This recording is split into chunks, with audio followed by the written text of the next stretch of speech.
ìjọ nínú ìwé ìròyìn Daily Post ní ìròyìn eléyìí ti jáde wá o. arákùnrin kan rèé ó bẹ̀rẹ̀ sí ní pariwo kò síná kò sómi kò síná kò sómi kò síná kò sómi. agíjù ló wà. nígbàtí gómìnà ìpínlẹ̀ Niger tó lọ ṣàbẹ̀wò sí emir ìlú Suleja ni àwọn ọlọ́pàá ni wọ́n bá fi páńpẹ́ ọba mú arákùnrin ọ̀hún pé panu ẹ mọ́ òun pariwo kò síná kò sómi òun dí gómìnà lọ́wọ́. ìwé ìròyìn Daily Post ló post ẹ̀ jáde. nínú ìwé ìròyìn Vanguard náà ni ìròyìn eléyìí wà níbi tí ẹgbẹ́ òṣèlú ADC tọ́mà ti sọ̀rọ̀ wọ́n ní látàrí bí ẹgbẹ́ òṣèlú APC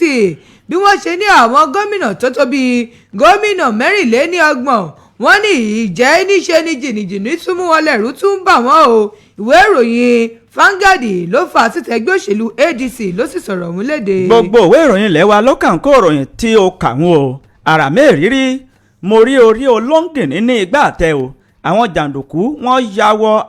ọ́fíìsì àwọn ẹ̀ṣọ́ aláàbò àmọ̀tẹ́kùn ní ìpínlẹ̀ Ọ̀ṣun wọ́n sì jí púpọ̀ nínú àwọn ìbọn wọn gbé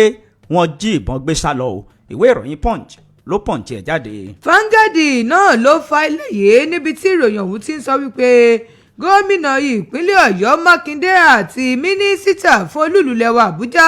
ìyẹn Nyesom Wike wọ́n ní wọ́n mà ti ń bẹ̀rẹ̀ ọ̀rọ̀ bálàjà báyìí lójú náà láti dóòlà gbogbo rúgúdù eléyìí tó ń lọ nínú ẹgbẹ́ òṣèlú PDP. ìwé ìròyìn Vanguard ló fà á síta. nínú ìwé ìròyìn Punch ní eléyìí ti jáde wá o. àwọn agbésùmọ̀mí tó jí àwọn ọmọ ìjọ ECOWAS gbé ní ìpínlẹ̀ Kwara ni wọ́n ti ń béèrè bílíọ̀nù kan náírà báyìí gẹ́gẹ́ bí owó ìtúsílẹ̀. àwọn tí wọ́n jẹ́ adarí nínú ẹgbẹ́ òṣèlú APC ní ìpínlẹ̀ Ògùn ni wọ́n mà ti sọ̀rọ̀ wọ́n ní ẹ wò ó ẹni tí ò rí náà rárá tí ò rí nǹkan kan òun ni ó máa béèrè wípé kí ni iṣẹ́ tí ààrẹ Tinubu ń ṣe wípé kí làwọn iṣẹ́ eléyìí tí ààrẹ Tinubu ti ṣe wọ́n lẹ́ni tí ó mà rí náà rárá ló mà lè máa sọ̀rọ̀ ọ̀rọ̀ bẹ́ẹ̀. ẹgbẹ́ òṣèlú àwọn tí wọ́n jẹ́ adarí ẹgbẹ́ òṣèlú APC ní ìpínlẹ̀ Ògùn ni wọ́n sọ̀rọ̀ wọ́n lédè ìwé ìròyìn Daily Post ló post ẹ̀ síta. nínú ìwé ìròyìn Punch náà ni mo sì wà ó ṣe o ọ̀pọ̀lọpọ̀ àwọn ènìyàn ni wọ́n ṣe pẹ̀kínpẹ̀kí ọlọ́jọ́ wọn pẹ̀lú bí ilẹ̀ ṣe rì mú àwọn tí wọ́n jẹ́ òṣìṣẹ́ bricklayer àwọn mọlémọlé tí wọ́n ń gbẹ́ ilẹ̀ rì mọ́ wọn lẹ́sẹ̀ o ní ìpínlẹ̀ Kano ọ̀pọ̀ farapa kọjá àyè nígbà tí àwọn míì tí wọ́n ṣe pẹ̀kínpẹ̀kí ọlọ́jọ́ wọn Punch ló Punch ẹ̀ jáde. sórí ní ìpínlẹ̀ Kano tó wà òun náà ní dóòdèmí kálẹ̀jọ́ máa bọ̀ ńlé o. ìjọ mọ̀ wípé mò ń fi àsìkò yìí gbàdúrà sí Ọlọ́run pé gbogbo aláboyún àti gbogbo ẹni tí ń wojú Ọlọ́run fún ọmọ rere Ọlọ́run tó ṣe ìbàrún fún àwọn ìdílé kan ní ìlú Kano yóò ṣe fún wọn náà bógo tí ń jẹ́ ti Ọlọ́run. wọ́n ní obìnrin kan rèé 5 ló dà á lẹ̀ lẹ́ẹ̀kan ṣoṣo ní ìpínlẹ̀ Kano ọmọbàdànmọ ìjọba. ìwé ìròyìn Punch ló Punch ẹ̀ síta. ọjọ́ ìbẹ̀rin ó dà pa àjọ kàròyìn mi àti ẹ náà ni eléyìí ìbàrún ìwọ gangan ló wà tún kà. kí ló ṣe máa múra ọ̀rọ̀ jáde àṣẹ tẹ̀lé bí Olúwa ṣe ń bẹ tí ẹ̀mí rẹ̀ ń bẹ láàyè gba ìbàrún. ó ti parí gbogbo tó nídìí ẹ ti sàmì rẹ. gbogbo ti sàmì fún ọ. ọmọ ìjọba ni ìbéèyàn bá bí 3 gan láyè sí ọmọ ìjọba ni. bímọ ìjọba náà la fẹ́. sórí méjì gan ọmọ ìjọba ni ṣùgbọ́n ó kàn ní bọ́ sí ń wò wọ́n ni. gbogbo kílẹ̀dọ̀ ń nàgà. àní kò bí ọmọ ìjọba. Ọlọ́run náà mọ̀. wá gbọ́ sórí tó bá ti bímọ ìjọba tó bímọ ìjọba lẹ́ẹ̀kan ó ti parí ìwà àtọkọ rẹ ẹ mọ ṣe yọ̀tọ̀ mi lọ́nu. káwọn jayé lọ lókun. ẹ mọ ṣe fàkíà. mélòó wà ló fẹ́ kí n bí báyìí. ìgbà tẹ́ pé lọ́jọ́ tí mo kà á 4 ni èmi ká ìwọ ka 5 ó wàá fi ọba lé ó wàá jẹ́ 6 ọba tán. kò sì tí ì pọ̀ half of a dozen náà nìyẹn. kò sí ìyọnu. ok ìwọ ni ó gbé kan. ìjọba ṣé ìjọba ò lágbára ju èmi lọ. no má wọrí ó gbé kan. ìjọba ti gbé gbogbo ẹ̀fọ́ kan balẹ̀ fún ọ. mo jẹ́rìí ìyá Daniel wọ́n bá ń gbé kan. ìyá Daniel ó gbé kan. kò sí ìyọnu. arábìnrin kan rèé ní ìpínlẹ̀ Ondo ó dé àwọn ajínigbé ó dí wọn lọ́wọ́ láti má jẹ́ kí wọ́n ó jí ọmọ ọdún 3 kan gbé sá lọ ní ìpínlẹ̀ Ondo. ìwé ìròyìn punch ló punch ìròyìn ọ̀hún jáde. ààrẹ tinubu ló ti padà sílùú àbújá lẹ́yìn ọdún ìtúnu ààwẹ̀ lẹ́yìn tí bàbá padà dé láti orílẹ̀-èdè uk wọ́n ní bàbá ti balẹ̀ sí ìlú èkó ṣùgbọ́n báyìí wọ́n ti padà sílùú àbújá ìwé ìròyìn punch ló punch ẹ̀ síta. arákùnrin kan rèé tó pa àbúrò rẹ̀ ó sì tún lọ bo òkú rẹ̀ mọ́lẹ̀ iléeṣẹ́ ọlọ́pàá ni wọ́n bá fi gbòòrò òfin gbé ìwé ìròyìn punch lójú síta. nínú ìwé ìròyìn daily post ẹni tí ó ti gbà kan jẹ́ igbákejì gómìnà ìpínlẹ̀ imo Madumere wọ́n ní ó mà ti fi ẹgbẹ́ òṣèlú APC sílẹ̀ báyìí ẹgbẹ́ òṣèlú wo ló wá lọ ìwé ìròyìn daily post ló post ẹ̀ síta. ẹ lẹ́ran nítan kódà eegun lásán yín gan eegun yín ò tún gbó Kashim Shettima ó fi àwọn ẹgbẹ́ òṣèlú ADC ó fi wọ́n ṣe yẹ̀yẹ́ o ìwé ìròyìn Daily Trust ló tì jáde. pásítọ̀ kan rèé o tí wọ́n pe orúkọ wọn ní Reverend Dakomo òun ni bàbá bá sọ̀rọ̀ pé báyìí ni mo ṣe fayé mi fún Jésù lẹ́yìn ìgbà tí mo bá wọn lọ́wọ́ ní inú ìdígunjalè tí àwọn lọ jalè ní ilé ìfowópamọ́sí kan ní ọdún 1980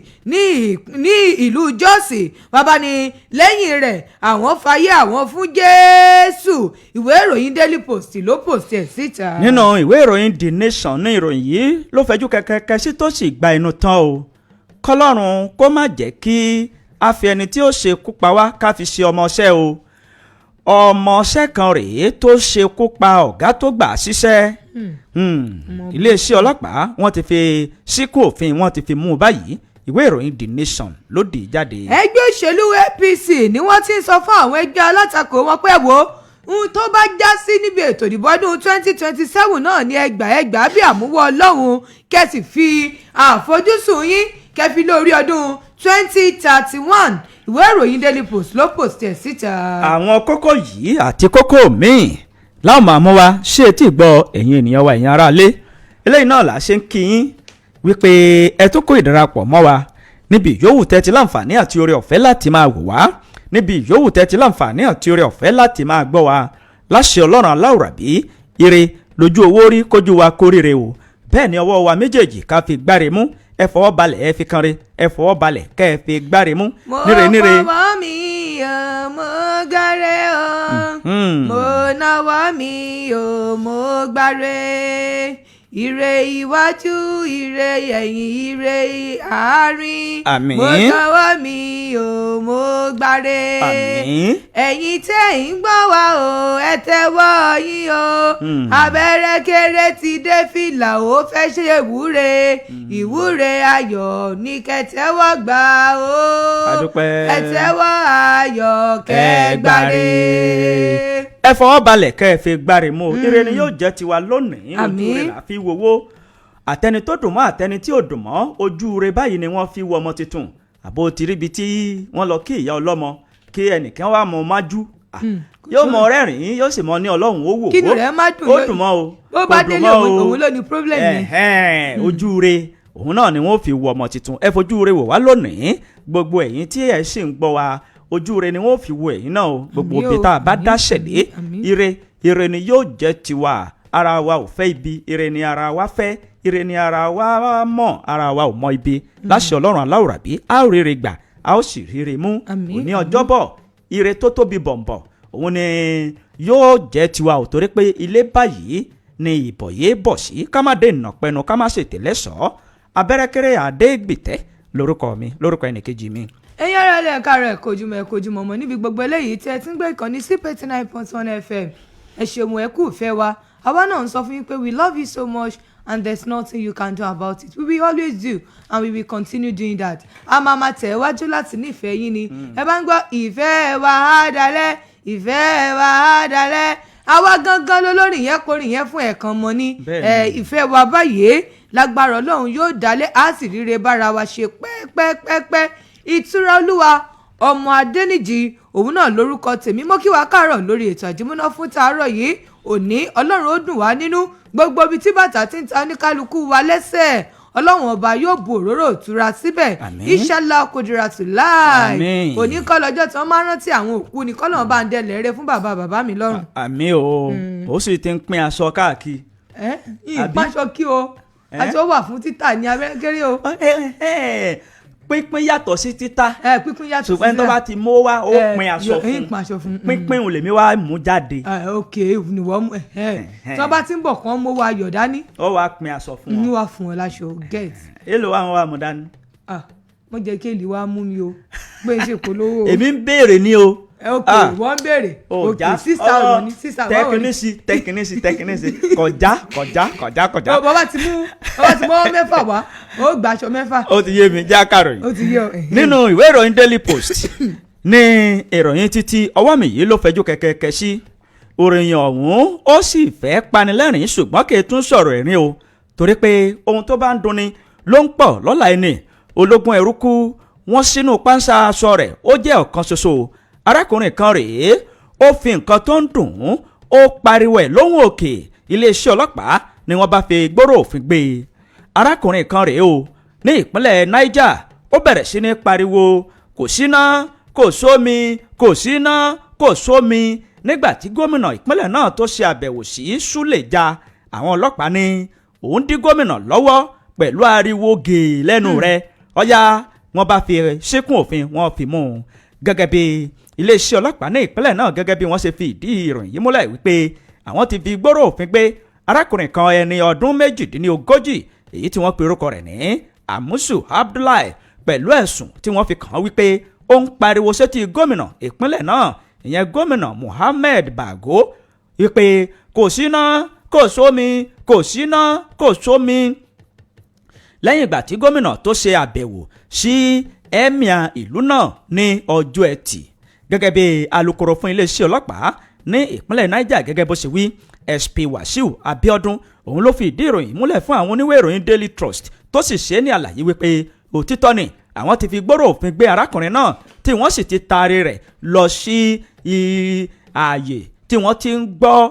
ẹ̀sùn tó ní ṣe pẹ̀lú ìwà ọ̀daràn ní Minna gẹ́gẹ́ bí wọ́n ṣe wí nígbàtí ẹ̀gbọ́n arákùnrin náà tí ó máa sọ̀rọ̀ ìyẹn Haruna Abdullahi ó jẹ́ kó di mímọ̀ wípé òtítọ́ ni wọ́n fi gbóró òfin gbé àbúrò òun o odidi ọjọ́ 5 gbáko ló lò nínú gálágálá rin ẹ̀sùn tí wọ́n fi kàn náà ni wípé ó ń pariwo kò síná kò sómi kò síná kò sómi arákùnrin tó ń pariwo yìí ni wọ́n ní ó jẹ́ òṣìṣẹ́ tó máa ń tún àwọn nǹkan tó ń lo iná ṣe àwọn èèyàn ò gbéṣẹ́ wá sọ́dọ̀ rẹ̀ ó níyàwó ó sì bí ọmọ 4 gẹ́gẹ́ bí ìwé ìròyìn yìí bó ṣe wí ó ní ebi pọ̀ kò síná kò sómi kò síná wo ọlọ́pàá ti fi gbóró òfin gbé e kó tó gba ìtúsílẹ̀ lẹ́yìn ọjọ́ 5 ìwé ìròyìn Daily Trust ló ti jáde. ẹ tẹ̀ wá dúró náà ṣé àwa lè sọ̀rọ̀ mọ́ kọ́ńtírì yìí ni. freedom of skill ẹ̀ ń pè. speech ni kò sí freedom of speech mọ́ ọlọ́run ṣàánú. ó ti yé mi. nínú ìgbòho kílé tó ń kún nínú ìwé ìròyìn Vanguard náà ni ìròyìn eléyìí wà níbi tí ẹgbẹ́ òṣèlú APC ẹgbẹ́ òṣèlú ADC ẹnu mi àgò tí wọ́n ti sọ wípé ẹgbẹ́ òṣèlú ADC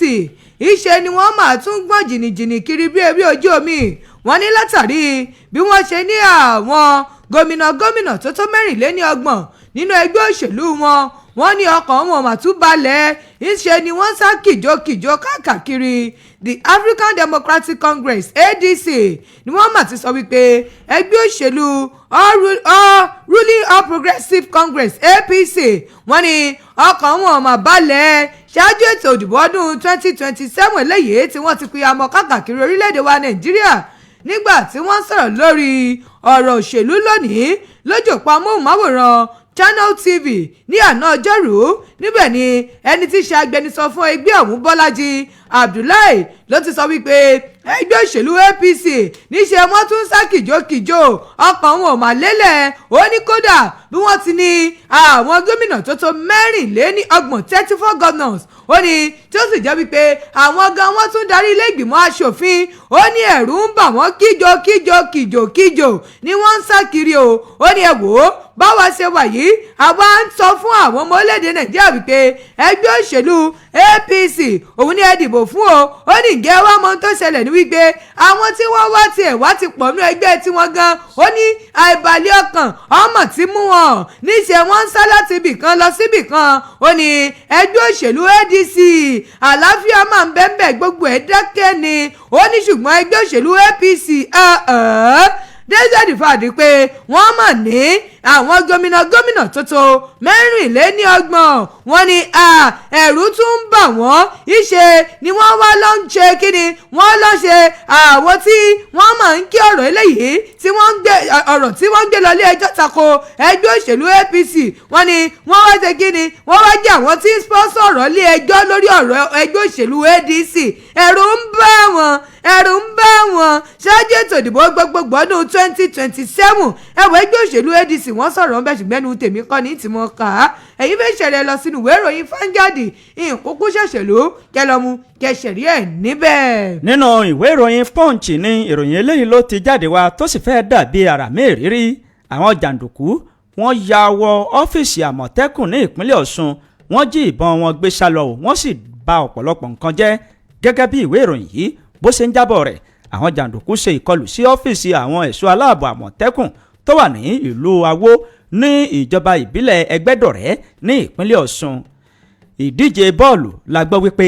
ó fa rògbòdìyàn láàrin àwọn arákùnrin méjì kan ní ìlú Awó lálẹ́ ọjọ́ àìkú ọjọ́ 22 oṣù kẹta ọdún tí a wà yìí nígbà tó di alẹ́ ọjọ́ ìṣẹ́gun ọjọ́ 24 oṣù kẹta ní ọ̀kan lára àwọn arákùnrin tí wọ́n jọ ní gbọ́nmisí omi òtó ó bá lọ dènà de èkejì tí wọ́n jọ ní fàákàjà pẹ̀lú àwọn ọmọ ọ̀sọ́ta lẹ́yìn rẹ̀ tí wọ́n sì lu onítọ̀hún ní ìlú Bàrà wọ́n lù ú díẹ̀ ló kù kí ẹ̀mí bọ́ lọ́rùn rẹ̀ ẹ̀mí ẹyọ kan tó kù ló fi sá wọ ọ́fíìsì àwọn ẹ̀ṣọ́ aláàbò Àmọ̀tẹ́kùn láti jẹ́ pé kí wọ́n gba òun kalẹ̀ o torí pé igi àdá àti àwọn nǹkan ọ̀dágbẹ̀ míì ni wọ́n fi dá bàǹtẹ́ ìyà fún arákùnrin tí wọ́n dídùn ìdú ìyà fún yìí bí àwọn ẹ̀ṣọ́ aláàbò Àmọ̀tẹ́kùn bí wọ́n ṣe ń jíròrò láti lọ sí ibi tí wọ́n ti lu arákùnrin yìí àwọn jàǹdùkú tí wọ́n lù ú wọ́n bá tún yadé o ṣebí wọ́n ní ẹnìkan ń pè ọ́ kò dákẹ́ ó wà ní òun gbàgbọ́ ya àlẹ́ ni tó ń pè ọ́ kò tí ì dákẹ́ ìyà òtí tó yà òun ni kò ní ṣe kinní kan fún ẹni tó lù mí ọ̀rọ̀ yìí gan òun ni ó ṣẹ̀wò mọ́ arákùnrin yìí lára o ìgbà tí àwọn ẹ̀ṣọ́ aláàbò Àmọ̀tẹ́kùn ń jíròrò láti lọ síbi tí fàákàjà yìí ti ṣẹlẹ̀ àwọn jàǹdùkú ni wọ́n bá tún dé sí ọ́fíìsì àwọn ẹ̀ṣọ́ aláàbò Àmọ̀tẹ́kùn wọ́n da bẹ̀rù gòdògòdò tí ọ̀rọ̀ ọ̀hún tó sì fẹ́ di bóun lọ yà mí ṣùgbọ́n nígbẹ̀yìngbẹ̀yìn àwọn ẹ̀ṣọ́ aláàbò Àmọ̀tẹ́kùn wọ́n padà fi páńpẹ́ ọba wọ́n fi mú 5 nínú àwọn jàǹdùkú yìí tí wọ́n sì fà wọ́n lé àwọn iléeṣẹ́ ọlọ́pàá lọ́wọ́ ọ̀gbẹ́ni Ìdòwú tó jẹ́ alukoro fún àwọn ẹ̀ṣọ́ aláàbò Àmọ̀tẹ́kùn ní ìpínlẹ̀ Ọ̀ṣun ló fi ọ̀rọ̀ yìí múlẹ̀ nígbà tí àwọn oníwèé ìròyìn tí wọ́n kàn sí alukoro fún iléeṣẹ́ ọlọ́pàá ní ìpínlẹ̀ náà Abíọ́dún Ọ̀jẹ̀lábí òun náà ó tún jẹ́ kó di mímọ̀ wípé òtítọ́ ni ọ̀rọ̀ náà sì ti dé etí ìgbọ́ àwọn sì ti bẹ̀rẹ̀ iṣẹ́ ìwádìí lẹ́yìn ọ̀sọ̀kà ìwé ìròyìn Punch ló pọ̀ǹtì ẹ lọ mú kẹsì rí ẹ níbẹ̀. Vanguard náà ló tún fa ìròyìn eléyìí síta níbi tí ìròyìn ọ̀hún ti ń sọ wípé Mákindé Wike ni wọ́n mà ti bẹ̀rẹ̀ ìbálàjà lójúnà láti dóòlà ẹgbẹ́ òṣèlú PDP kúrò ní ọwọ́ aáwọ̀ eléyìí tó ń lọ nínú ẹ̀ báyìí the People's Democratic Party PDP ni wọ́n mà ti fà sẹ́yìn tí wọ́n sì ti pera wọn wípé ẹ wò ó ẹ jẹ́ ká bára wa sọ̀rọ̀ lórí ọ̀rọ̀ eléyìí tó ń lọ láàrin gómìnà ìpínlẹ̀ Ọ̀yọ́ gómìnà Ṣèyí Mákindé àti mínísítà fún olúlulẹ̀wà Àbújá Nyesom Wike wọ́n ní wọ́n ti fẹ́ ní ìpàdé alásọyípọ̀ ìpàdé alálàáfíà ìpàdé ìbálàjà ṣáájú ètò ìdìbò gbogbogbò ọdún 2027 gẹ́gẹ́ bí ọ̀rọ̀ mú eléyìí tí wọ́n fi léde wọ́n ní báyìí ẹ wò pressure ti wà ní apá méjèèjì tí àwọn méjèèjì tí wọ́n sì ti ń wá ojú náà láti bára wọn jòkóó kí wọ́n sọ̀rọ̀ pọ̀ lórí ojú náà láti jẹ́ kí àwọn rúgúdù ní ẹgbẹ́ òṣèlú wọn kó tẹnubodò nígbà tí wọ́n sọ̀rọ̀ nílùú Àbújá ní àná ọjọ́rú Wednesday àwọn igun ẹni tí í ṣe alága fún ẹgbẹ́ òṣèlú APC alága àpapọ̀ Kabiru Taminu Turaki tí í ṣe adájọ́ àgbà wọ́n ní òun ni ó mà ti sọ wípé àwọn ìgbìmọ̀ eléyìí tó ń ṣiṣẹ́ NWC the National Working Committee wọ́n ní pẹ̀lú wípé wọ́n ní ààrẹ gómìnà Mákindé ni ó mọ̀ ti dìde wọ́n ní ó sì ti ṣetán ó ti gbé ìgbésẹ̀ akin láti ní ọ̀rọ̀ àsọyípọ̀ pẹ̀lú mínísítà fún olú-ilẹ̀ wa Àbújá lójú náà láti lè jẹ́ kí ọ̀rọ̀ ọ̀hún kó tẹnubodò wọ́n ní bẹ́ẹ̀ ni àwọn Board of Trustees lábẹ́ Senator Adolphus Wabara gẹ́gẹ́ bí wọ́n ṣe sọ wọ́n ní àwọn ìgbìmọ̀ eléyìí tó ń gbani níyànjú náà àwọn náà wọ́n mọ̀ ti sọ̀rọ̀ lórí ọ̀rọ̀ ọ̀hún wípé kí gbogbo ẹ̀ lọ rodò kó lọ rèé mú mi o lórí ọ̀rọ̀ ẹgbẹ́ òṣèlú APC wọ́n wá rọ gbogbo àwọn olólùfẹ́ wọn káàkiri orílẹ̀-èdè wa Nàìjíríà wọ́n ní ẹ wò ó gbogbo ọ̀rọ̀ tó ní ṣe pẹ̀lú àwọ̀ yìí wọ́n ní gbogbo ẹ̀ náà ni ó padà tẹnubodò gẹ́gẹ́ bí ìròyìn ọ̀hún bó ṣe ń sọ tí wọ́n sì ń sọ wípé gómìnà ìpínlẹ̀ Ọ̀yọ́ Ṣèyí Mákindé àti mínísítà fún olú-ilẹ̀ wa Àbújá wọ́n ní wọ́n ti ń gbé ìgbésẹ̀ báyìí láti sọ̀rọ̀ àlàáfíà láti bára wọn sọ̀rọ̀ lórí irúgúdù eléyìí tó ń lọ nínú ẹgbẹ́ òṣèlú PDP ẹ wo ìròyìn ọ̀hún pọ̀ ńbẹ̀ tí wọ́n sì ń sọ wípé ẹgbẹ́ òṣèlú PDP kò lè kú láéláé ẹ̀yin fẹ́ ṣẹ̀rí ẹ̀ ẹ lọ sínú ìwé ìròyìn Vanguard kẹlọ́mù kẹsẹ̀rí ẹ̀ níbẹ̀. nínú ìwé ìròyìn Punch ní eléyìí ló ti jáde wá o lórí ọ̀rọ̀ ètò ààbò tó mẹ́hẹ kọ́lọ́run kó gbà wá ní orílẹ̀-èdè Nàìjíríà kó sì jẹ́ kí afẹ́fẹ́ àlàáfíà èyí tí ó tu tara alẹ́ tara oko lára kó jẹ́ kó máa fẹ́ o àwọn ajínigbé tí wọ́n jí àwọn ọmọ ìjọ ECOWAS gbé ní ìpínlẹ̀ Kwara ni wọ́n ti ń béèrè bílíọ̀nù kan náírà báyìí gẹ́gẹ́ bí owó ìtúsílẹ̀ àwọn ajínigbé tí wọ́n jí ọmọ ìjọ mẹ́jọ gbé nínú ilé ìjọsìn ECOWAS yìí tó wà ní ìjọba ìbílẹ̀ Ìfẹ́lódùn ní ìpínlẹ̀ Kwara bílíọ̀nù kan náírà ni wọ́n ń béèrè fún báyìí o kó tó di pé wọ́n lè yọ̀ǹda àwọn ènìyàn ọ̀hún tí wọ́n jí gbé oníwàásù ìjọ ECOWAS ní inú ìjọ tí wọ́n ti jí àwọn ènìyàn gbé lọ yìí ẹni ọ̀wọ̀ Sunday Timothy Ọmọlé òun ló sọ̀rọ̀ yìí ní àná ọjọ́ 25 oṣù kẹta tí a wà yìí lásìkò tó ń bá àwọn oníwèé ìròyìn sọ̀rọ̀ ni ó fi ìdí ìròyìn ọ̀hún múlẹ̀ wípé àwọn ajínigbé ọ̀hún wọ́n mà ti pe àwọn tí àwọn sì tètè gbé fóònù lọ sí ọ̀dọ̀ ẹni tó gbọ́ Haúsá torí pé èdè Haúsá ni wọ́n ń sọ nínú ọ̀rọ̀ tí wọ́n jọ ń sọ ọ̀hún wọ́n sọ wípé fóònù ọ̀kan lára àwọn ẹni tí wọ́n jí gbé ni wọ́n lò láti fi pe àwọn ó ní àwọn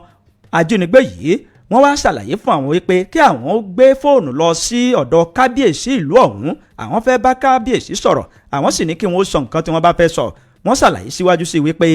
àwọn ajínigbé wọ́n ní bílíọ̀nù kan náírà ni àwọn fẹ́ gbà o kí wọ́n ó tètè lọ wá bílíọ̀nù kan náírà wá kó tó di pé àwọn ó yọ̀ǹda àwọn ajínigbé ọ̀hún wọ́n tún tẹ̀síwájú wípé àwọn ẹ̀yà Fúlàní tí wọn ò mọwọ́ tí wọn ò mẹsẹ̀ nínú ìṣẹ̀lẹ̀ ìjínigbé ni àwọn ọmọ ogun ni wọ́n ń tàpóró gan sí fún ìdí èyí inú ń bí àwọn nítorí wípé àwọn ará ìlú náà wọ́n gba àwọn ìjọba láàyè láti kó àwọn ọmọ ogun wọ ìlú tí ìṣẹ̀lẹ̀ ìjínigbé ti ṣẹlẹ̀ ẹni ọ̀wọ̀ Ọmọlé ó fìdí rẹ̀ múlẹ̀ wípé ènìyàn 8 ló wà lákàtà àwọn ajínigbé ọ̀hún báyìí obìnrin ń bẹ nínú wọn ọkùnrin náà ń bẹ nínú wọn kí Ọlọ́run kó jẹ́ kí wọ́n padà sílé láyọ̀ àti àlàáfíà ara tó péye ìwé ìròyìn Punch lójú síta ìlọ mú kẹsìrì ẹ̀ níbẹ̀. kó lóun ṣàánú àmín o. ká máa gbàdúrà fún àdúgbò wa fún agbègbè wa fún gbogbo ibi tí a bá wà kí Ọlọ́run ọba kó gbà wá ní Nàìjíríà yìí. nínú ìwé ìròyìn Daily Post náà ni ìròyìn yìí wà níbi tí ẹnìkan tó ti fi ìgbà kan jẹ́ igbákejì gómìnà ìpínlẹ̀ Imo Madumere ni ó mọ̀ ti fi ẹgbẹ́ òṣèlú APC sílẹ̀ báyìí ẹni tó ti fi ìgbà kan jẹ́ gómìnà ìpínlẹ̀ tó ti gbà kan jẹ́ igbákejì gómìnà ìpínlẹ̀ Imo Eze Madumere ni wọ́n ní ó ti fi ẹgbẹ́ òṣèlú APC sílẹ̀ báyìí nínú ìwé ìfiṣẹ́sílẹ̀ rẹ̀ léyìí tí ó fi sílẹ̀ ní ọjọ́ 17 oṣù kẹta ọdún tí a wà yìí wọ́n ní Madumere ló ti sọ wípé òun ti fi ẹgbẹ́ sílẹ̀ ní ìpinnu eléyìí tó lọ pẹ̀lú èrò eléyìí tóun ní lọ́kàn ó sì kọ wípé òun fẹ́ fi dá gbogbo àwọn ọmọ ẹgbẹ́ òṣèlú APC lójú wípé òun ti fi káàdì ọmọ ẹgbẹ́ òṣèlú APC sílẹ̀ báyìí pẹ̀lú ìgbésẹ̀ lẹ́sẹ̀kẹsẹ̀ gẹ́gẹ́ bí ara àtẹ̀jáde ọ̀hún eléyìí tí ó kọ ó sì sọ wípé lẹ́yìn bí òun ṣe wo ibi tí ìrìn àjò òṣèlú òun ti ń bọ̀ àti ibi tí òun dé ó ní òun rí wípé lílọ síwájú òun ó nira díẹ̀ ṣùgbọ́n òun nílò láti gbé ìgbésẹ̀ léyìí tóun gbé yìí nítorí ẹ̀ ló ṣe rò wípé òun fi ẹgbẹ́ òṣèlú APC sílẹ̀ wọ́n ní nígbà tó yóò tẹ̀wájú nínú ọ̀rọ̀ rẹ̀ ó ní òun dúpẹ́ fún gbogbo àwọn àkókò eléyìí tí òun máa fi mọ ọwọ́ ọ̀tún yàtọ̀ sósì nínú ẹgbẹ́ òṣèlú ọ̀hún tó sì sọ wípé ẹ wò ó ohun tó dùn mọ́ òun jù òun ní pé lábẹ́ ẹgbẹ́ òṣèlú ọ̀hún òun máa gbìyànjú agbára òun láwọn ọ̀pọ̀ ọdún díẹ̀ sẹ́yìn láti lè jẹ́ kí orílẹ̀-èdè wa Nàìjíríà kó dé èbúté ògo ìṣe ló darí lẹ́tà ọ̀hún sí ẹni tí í ṣe alága ẹgbẹ́ òṣèlú APC Ezinni Hit ní wọ́ọ̀dù Mbere ní ìjọba ìbílẹ̀ Mbantole local government ní ìpínlẹ̀ Imo ẹni tí ó jẹ́ tó ti gbà kan jẹ́ igbákejì gómìnà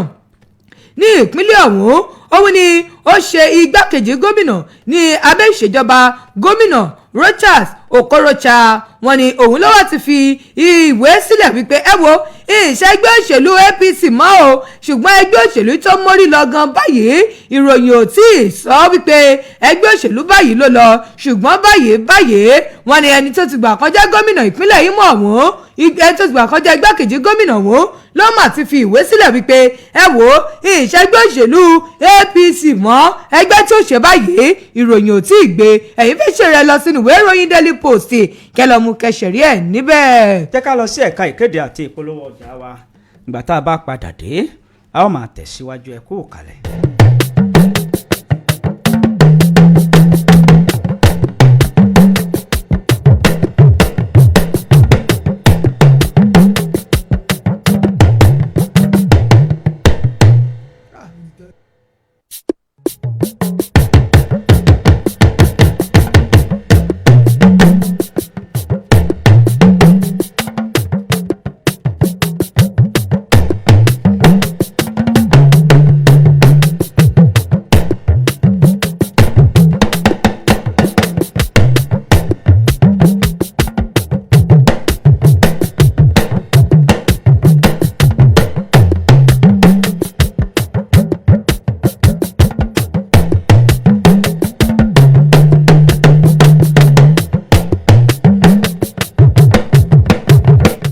ẹ tẹ́tí sí ìkíni pàtàkì yìí èyí ni láti kéde ikú màmá wa arábìnrin Kudirat Olúwatóyìn Díẹ̀kọ́lá ẹni tí gbogbo èèyàn ń pè ní màmá Àyùbá ẹni tí ó jáde láyé ní ọjọ́ 16 oṣù kejì ọdún 2026 tí a wà yìí tí wọ́n sì ti ṣe àdúrà ní ọjọ́ yìí kan náà wọ́n wá ń fi àsìkò yìí dúpẹ́ púpọ̀ lọ́wọ́ gbogbo àwọn ará ọ̀rẹ́ ojúlùmọ̀ àti ìyíkan fún àdúrótì àti àdúrà pẹ̀lú ìkúnlọ́wọ́ a kí gbogbo àwọn májèúbàjẹ́ àti gbogbo àwọn èjìká gògòrò tí ò jẹ́ kí aṣọ jábọ́ ní àdáyanrí gbogbo àwọn tó wá láti ìlú Èkó Ìbàdàn Èrúwà àwọn èèyàn wa ní ìlú Òkè ò Ìṣẹ̀mílé Ìgànná àti Ẹlẹ́kọ̀ọ́kan pàápàá jùlọ àwọn olùtajà ní ọjà Gbági Ajímàtì títí ìlú Ìgànná a kí yín lápapọ̀ fún àdúrótì yín o Olúwa kò ní í ṣe ikú yìí ní àkúfà ọjọ́ gbogbo wa yóò sì jìnnà síra wọn o ẹ ṣé púpọ̀ Mrs. Misliat Ọ̀jẹ́jùmọ̀kẹ́ Mrs. Misliat Ọlájùmọ̀kẹ́ Bọ́lárìnwá àwọn ni wọ́n ń kí gbogbo àwọn ènìyàn.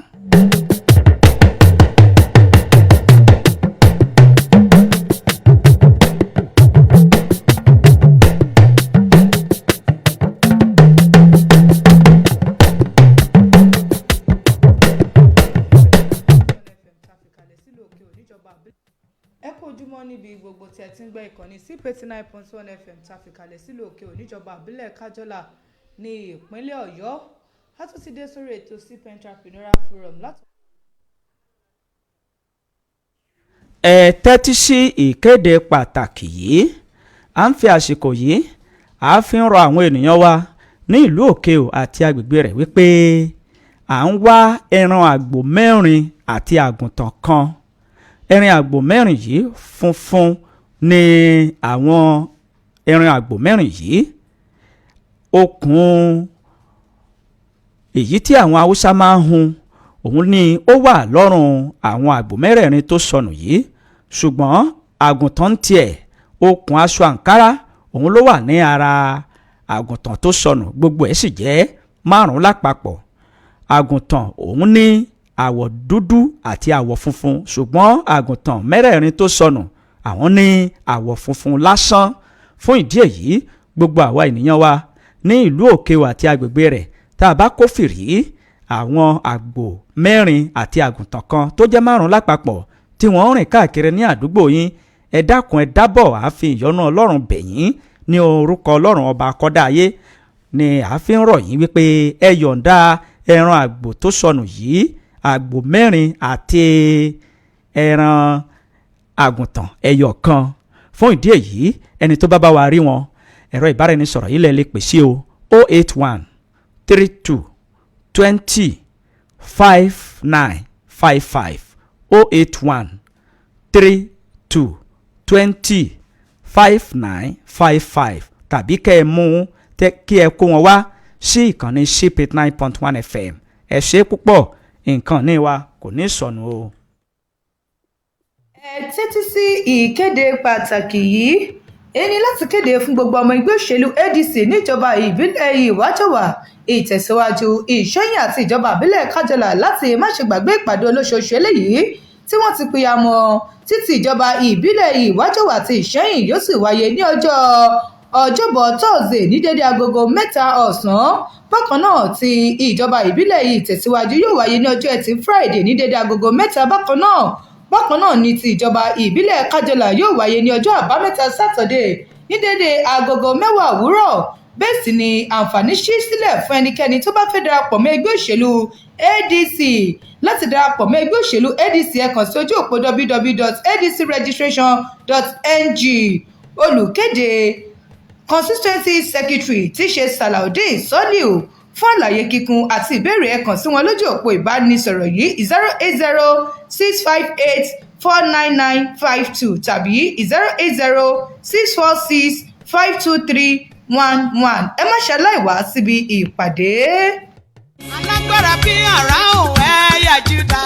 A powerful night àṣálẹ́ agbára ìjọ Christ Gospel Apostolic Church CGS Òkè-Ò àti agbègbè rẹ̀ pé gbogbo èèyàn síbi àṣálẹ́ agbára tó lóṣooṣù eléyìí tó máa wáyé ní gbogbo ọjọ́ Ẹtì tó bá gbẹ̀yìn oṣù last Friday of every month. tóṣù yìí tún ti wọlé dé wẹ́rẹ́ o nínú ìjọ CGS Òkè Àlàáfíà agbègbè Lẹ́pẹ́ lẹ́yìn ilé ìtajà Amos láfihàn ìṣà Òkè-Ò ní yóò ti máa wáyé ní gbogbo ọjọ́ Ẹtì tó bá gbẹ̀yìn oṣù. agogo 11 ni ètò náà yóò máa gbéra sọ ètò tí a pè ní àṣálẹ́ agbára. àwọn ìránṣẹ́ Ọlọ́run fún ètò náà ni wọ́n yí Lady Evangelist Rahim láti ìlú Olúwa, Pastor Adédoyin láti Joloko, Pastor Adéṣọpé láti Ìṣà, Pastor Makinde láti ìlú Òlérò, Pastor Adéníran láti ìlú Olúwa àti Pastor Akínọlá tí wọ́n ṣe alábòjútó ìjọ CJS Òkè àti agbègbè rẹ̀ àti Apostle AA Ìbòsíọlá tí wọ́n jẹ́ ààrẹ káfọ̀tà fún ìjọ CJS káàkiri àgbáyé. wá jẹ́ kájọ gbàdúrà, àdúrà nìkan la lè fi rìn nínú oṣù títún. Ọlọ́run tó ràn mí níṣẹ́ o ẹ̀yà Júdà. lówùrọ̀ àjíǹde tààrà tọkàn ni yóò pàdé o. ó mà ṣe o abiyamọ wọn ìyá wa àtàtà Alice Mugboyelade Ògúndídé ọmọ lọ́dọ̀ tó lè wálé àṣẹ. níwájú ọ̀gá ògo ìlàjì ní ọ̀run. kátúrẹ́ rè ó dínú igbó ńlá kátúrẹ́ fún dandan kátúrẹ́ ni bí ìyá wa ó dárìnà kò ó di bí ẹni bá máa ń jọ ni bí èèyàn ni a bá máa jọ nìyàn ọmọ mi jó lólèlè aláwáyé ṣẹ̀ṣọ́ ọmọ bójú ogun ayé Ògúndídé ọmọ lérò ń ṣọpẹ́ ó di gbẹ́rẹ́ èyí ni bí ètò ìsìnkú yóò ṣe lọ ọjọ́bọ̀ Thursday March 26 ọjọ́ kẹrìndínlọ́gbọ̀n oṣù kẹta ní agogo 10 òwúrọ̀ lágbè ara òkú kúrò ní Baptist Health Center ìlú Ìlérò lọ sílé olóògbé ní ojúlé 21 lópòpónà Mùdágàníyù Amgat Agbẹ́gi nílùú Ìlérò ìjọba ìbílẹ̀ Kájọlà nípínlẹ̀ Ọ̀yọ́ ìsàlẹ̀ onígbàgbọ́ yóò wáyé nírọ̀lẹ́ nílé olóògbé bákan náà ní aago 4 lọ́jọ́ Jímọ̀ Friday 27 March 2026 ní ètò ìsìnkú yóò wáyé ní First Baptist Church Ìlérò ní dédé agogo 9 òwúrọ̀ àfẹ́rú fẹ́rú erùpẹ̀ fẹ́rùpẹ̀ nílé olóògbé ní kété tí ìsìn bá ti parí ní First Baptist Church Ìlérò wẹ̀jẹ̀wẹ̀mú yóò tẹ̀lé ní AUD Primary School gbélkalẹ̀ Ìlérò nípínlẹ̀ Ọ̀yọ́ ìyá wa wọ́n Alice Mugboyelade Ògúndíjọ máa gbọ́rùn ṣọ̀run rè ọkọ àwọn ọmọ àbúrò àti gbogbo ẹbí ló ń ṣe lédè lẹ́yìn rẹ̀. sùnrè láyé olùgbàlà títí dọjọ́ àjíǹde. gbogbo ẹbí lolùkéde. àwọn pàdé létí o. àjọ̀dún ọdún kejì òdodo ní SIP FM ó wọlé. àjọ̀dún ọdún kejì òdodo ní SIP FM ó wọlé. ẹ̀bùn kàǹkà ó ń bẹ nílẹ̀ fáwọn tó bá gba ìbéèrè wa. ẹ̀bùn kàǹkà ó ń bẹ nílẹ̀ fáwọn tó bá gba ìbéèrè wa. ọjọ́ 26 oṣù kẹta March 26 òun lè tó yẹn. ọjọ́ 26 oṣù kẹta March 26 òun lè tó yẹn. aago 1 sí 3 ọ̀sán 1 to 3 p.m. ní wákàtí méjì gbáko. ọ̀jọ̀gbọ́n Láyé Ègúnjọbí ni yóò sọ ọ̀rọ̀ àpilẹ̀sọ ní SIP rédíò lè tó yẹn. ọ̀jọ̀gbọ́n Láyé Ègúnjọbí ni yóò sọ ọ̀rọ̀ àpilẹ̀sọ ní SIP rédíò lè tó yẹn. Adédayọ̀ Ìdòwú ń pè yín o, atọ́kùn ètò òdodo.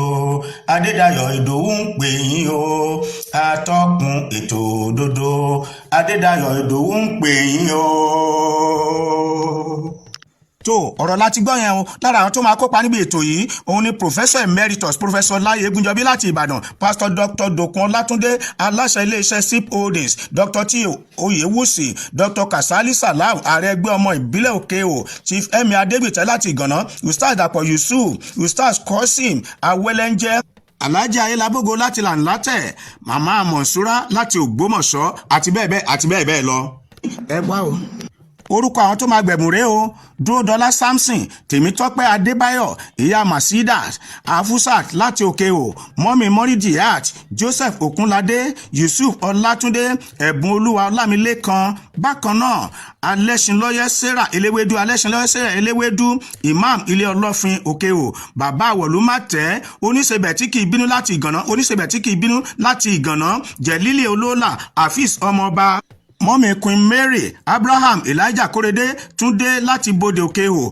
Amos Sàngótóyè, Yusuf Ọlátúndé pẹ̀lú Irékànmí, Irékan gbogbo wa o. ẹ gba káàdì tẹ́ fi wọlé láti ọ̀dọ̀ àwọn ẹ̀ṣọ́ ní SIP. òdodo nìkan ní gbé orílẹ̀-èdè lékè. gbogbo ọjọ́ 21 oṣù kẹta ọdọọdún làyájọ́ ọjọ́ àwọn sọ̀fíọ̀ jákèjádò àgbáyé Global Surveyors Day nípínlẹ̀ Ọ̀yọ́. àwa náà pọ̀dún jẹ Nigeria Institution of Surveyors Ọ̀yọ́ State Branch lábẹ́ alága wa Surveyor Alhaji Bashiru Bọ́láńlé Ajíbádé MNIS sílá ọ̀kan ìjọkẹ́ ètò lẹ̀ tá a fi ṣe pọ̀pọ̀ ṣìṣẹ́ ọdún àwa sọ̀fíọ̀. Global Surveyors Day lọ́jọ́ sátidé ọjọ́ 21 oṣù kẹta ọdún yìí Saturday 21st March 2026. ètò gbogbo ló ti wà ní sẹpẹ́ ní gbogbo àwọn ẹkùn wa nípínlẹ̀ Ọ̀yọ́. Nìbàdàn Survey Clinic láṣẹ ní roundabout Ọ̀jọ́. bákan náà ni parade láti olú ilé ẹgbẹ́ wa NIS Plaza lọ sọ́fíìsì Ọ̀yọ́ State Surveyor General láti bẹ̀ lọ sí Ministry of Land. ká tó parí gbogbo ètò sí Ọ̀jọ́ roundabout ní Ọ̀yọ́ zone rally àti Survey Clinic ni ó wáyé lówódé l'Ógbómọ̀ṣọ́. a ó ṣe parade lọ sí ààfin Ṣọ̀ún tilẹ̀ Ògbómọ̀ṣọ́ lọ́jà Àgbó láti bẹ̀ láti padà sólú ilé ẹgbẹ́ wa níbi tí Survey Clinic ó ti wáyé lókè Ògùn. a ó ṣe parade ní Òkè-Ò, Ìlérò àti gbogbo agbègbè tó yíká ká tó wá ṣe Survey Clinic lókè-Ò town hall ní 25th March 2026. bẹ́ẹ̀ lọ̀rọ̀ rí ní Barapa zone. ètò ìlanilọ́yẹ̀ àti pípín ìwé fún àwọn ọmọ Science Secondary School Láyétẹ̀. a ó ṣàbẹ̀wò sí ààfin ìlú Láyétẹ̀ pẹ̀lú road walk ká tó parí ẹ̀ pẹ̀lú Survey Clinic Láyétẹ̀ town hall. Global Surveyors Day àṣọdúnmọ́dún fáwọn akọ́ṣẹ́mọṣẹ́ surveyor. ẹ tẹ́tí sí ìkíni pàtàkì yìí ká dúpẹ́ lọ́wọ́ ẹni tó rìn tó májú ọ̀pẹ̀ ènìyàn ní kò wó bí a wà. ìdí rèé o tí ìjọ First Baptist Church èyí tó wà ní Gbógà ni wọ́n ṣe ń dúpẹ́ lọ́wọ́ gbogbo àwọn ènìyàn tó wá síbi àjọ̀dún ìsìn orin tí wọ́n ṣe àti ìkówójọ ni wọ́n dúpẹ́ lọ́wọ́ gbogbo àwọn ènìyàn ní ìlú Igbógà, pàápàá jùlọ ìjọ CGAC Òkè Ìyanu Igbógà, Celestial Church of Christ Igbógà, First Baptist Church Ìṣẹ́milé wọ́n dúpẹ́ lọ́wọ́ yín o. Ọpẹ́ Olúwa Baptist Church Ìṣẹ́milé wọ́n dúpẹ́. Christ Junior Baptist Church ìlú Ìṣẹ́milé, Ògo Olúwa Baptist Church ìlú Ìṣẹ́milé, Emmanuel Baptist Church Ìmíà, First Baptist Church èyí tó wà ní ìlú Òkè-Ò wọ́n dúpẹ́ lọ́wọ́ yín o. Christ Baptist Church Olèlè Òkè-Ò, Ebenezer Baptist Church Ọ̀gán Òkè-Ò, Honourable Assis Musbau Action wọ́n dúpẹ́ o. Ibrahim Babangida Arula wọ́n dúpẹ́ lọ́wọ́ yín o. àti gbogbo àwọn tó dá sí títí Ọlọ́run nípa ilé Ọlọ́run ńlá tí ìjọ First Baptist Church ìlú Gbógà tí wọ́n ti dáwọ́lé. wọ́n ní àwọn mọ̀ ọ́ lóore o wípé iná ò ní tanwọ́ yín láṣẹ Ọlọ́run Èdùmàrè. Wọ́n tún lo àsìkò yìí láti rán gbogbo àwọn ènìyàn tí àpò òwe tó wà lọ́wọ́ wọn. Wọ́n ní ẹ dákun ẹ dábọ̀ ẹ ṣe ojúṣe yín. Àwọn tí wọ́n ń dúpẹ́ àwọn náà ní ìgbìmọ̀ àjọ̀dún First Baptist Church ìlú Gbógà.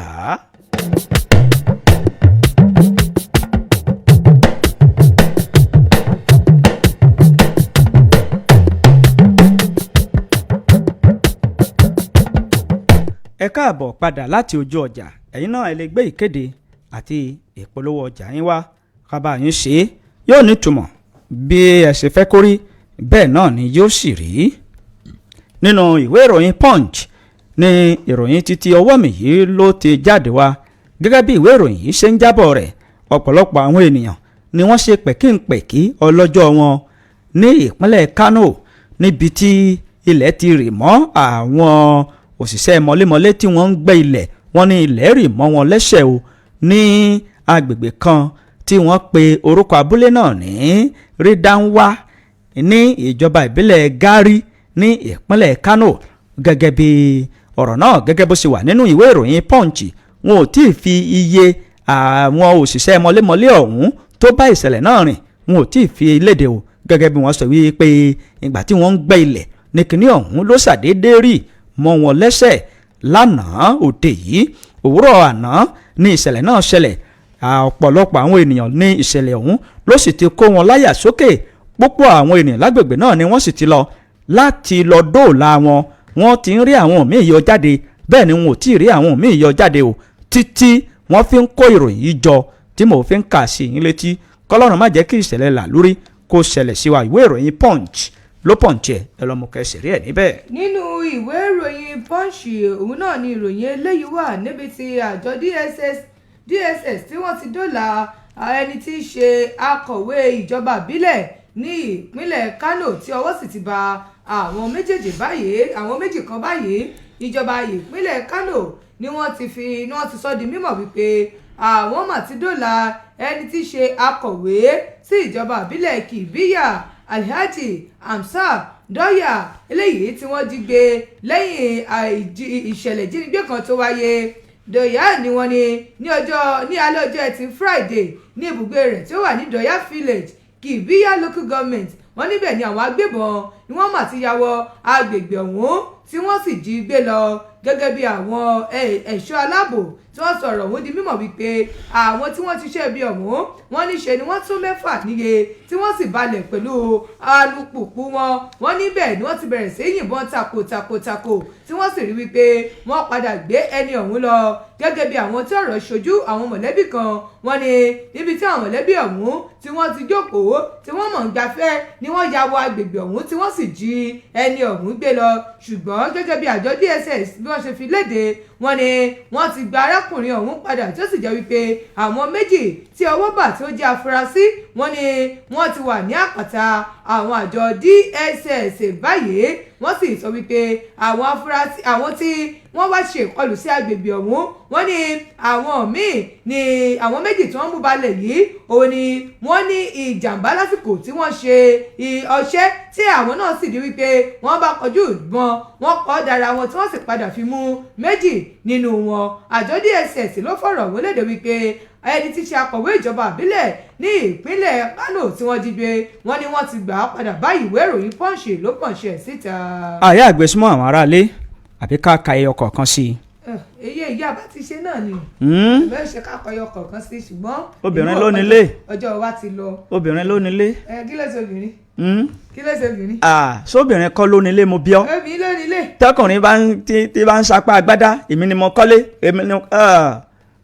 ó jókòó. Obìnrin ló nílé. Obìnrin ṣé ká ka ẹyọ kọ̀ọ̀kan sí àbí ká mọ́ lọ. Ọkùnrin kà á síwájú sí i. Nínú ìwé ká ṣe ní oní ìṣẹ́jú kọ̀ọ̀kan. Nínú ìwé ìròyìn Punch ní ìròyìn títí ọwọ́ mi yìí ló ti jáde wá o. Arábìnrin kan rèé o ní ìpínlẹ̀ Ondo, ó dé àwọn ajínigbé ó dí wọn lọ́wọ́ láti má jẹ́ kí wọ́n gbé ọmọ ọdún 3 kan kí wọ́n jí gbé sá lọ. Iléeṣẹ́ ọlọ́pàá ní ìpínlẹ̀ Ondo ni wọ́n ti fi ìdí rẹ̀ múlẹ̀ wípé arábìnrin kan ni ó ti ṣiṣẹ́ ọ̀hún tí Ọlọ́run sì fún ṣe o pẹ̀lú bó ṣe dí àwọn ajínigbé lọ́wọ́ láti má jẹ́ kí wọ́n ó jí ọmọ ọdún mẹ́ta kan gbé sá lọ gẹ́gẹ́ bí àtẹ̀jáde tí agbẹnusọ fún iléeṣẹ́ ọlọ́pàá ní ìpínlẹ̀ náà tó fi léde DSP Àbáyọ̀mí Jímọ̀ òun ni ó jẹ́ kí ọ̀rọ̀ yìí kó di mímọ̀ tó sì ń ṣàlàyé báyìí wípé ìṣẹ̀lẹ̀ náà ṣẹlẹ̀ ní ọjọ́ 22 oṣù kẹta tí a wà yí ọdún 2026 pẹ̀lú orúkọ arábìnrin ọ̀hún tí wọ́n pe orúkọ rẹ̀ ní arábìnrin Olúrétí gẹ́gẹ́ bí wọ́n ṣe wí wọ́n sọ wípé ẹni náà ni ó lo gbogbo ọgbọ́n àti agbára rẹ̀ nígbà tí àwọn ajínigbé tí wọ́n ń lọ tí wọ́n ń bọ̀ ó sì tètè ta àwọn ẹ̀ṣọ́ aláàbò lólobó kó tó di wípé wọn ò rí ọmọ ọ̀hún jí gbé sá lọ. ìwé ìròyìn Punch ló Punch ẹ lè fẹ́ wò ó. Punch náà ló Punch eléyìí dẹ́ mú ìròyìn ìyá oníbàárùn tó bí bàárùn nílùú Kánò. arábìnrin kan tí wọ́n pe orúkọ rẹ̀ ní Afusatu Yusufu ni wọ́n ní ó bí ọmọ 5 ní ilé ìwòsàn Muritala Muhammed Specialist Hospital tí ó wà nílùú Kánò. wọ́n ní tí ìjọba sì ti gba àwọn ọmọ 5 gẹ́gẹ́ bí ojúṣe wọn. ọ̀rọ̀ ọ̀hún ni alukoro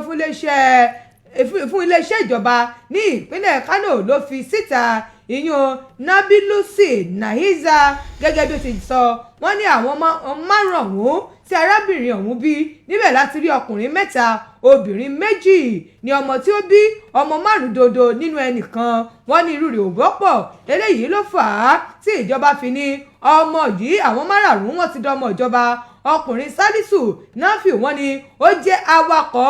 márúwá awakẹ̀kẹ́ márúwá. wọ́n ní lọ́ba ń dúpẹ́ ló ń gbóṣùbà ràbàdẹ̀ fún ìjọba pé ẹ mọ̀ sẹ́wọ̀n kíní ọ̀hún mà dé sásìkò tó mà yẹ mí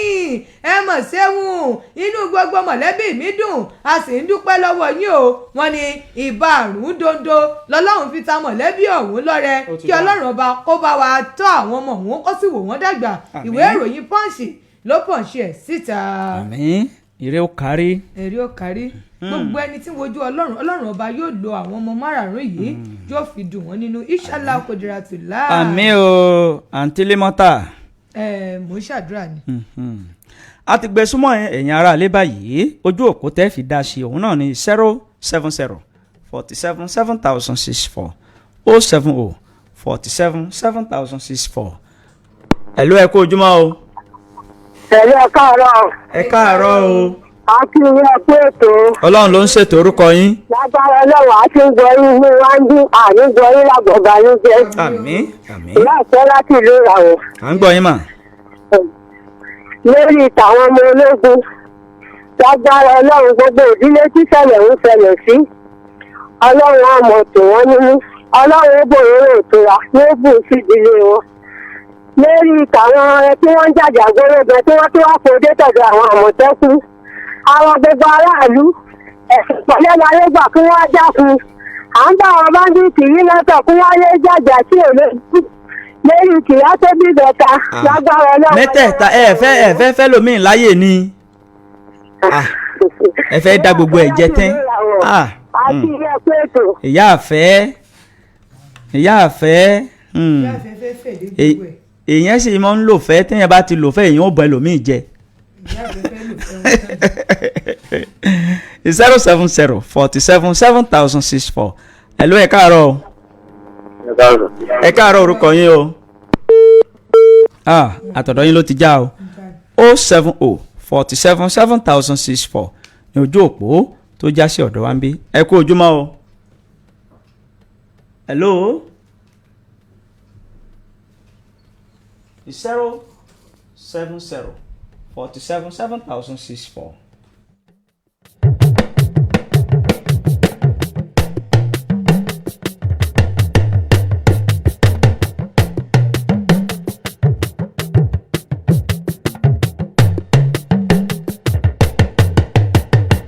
It's 070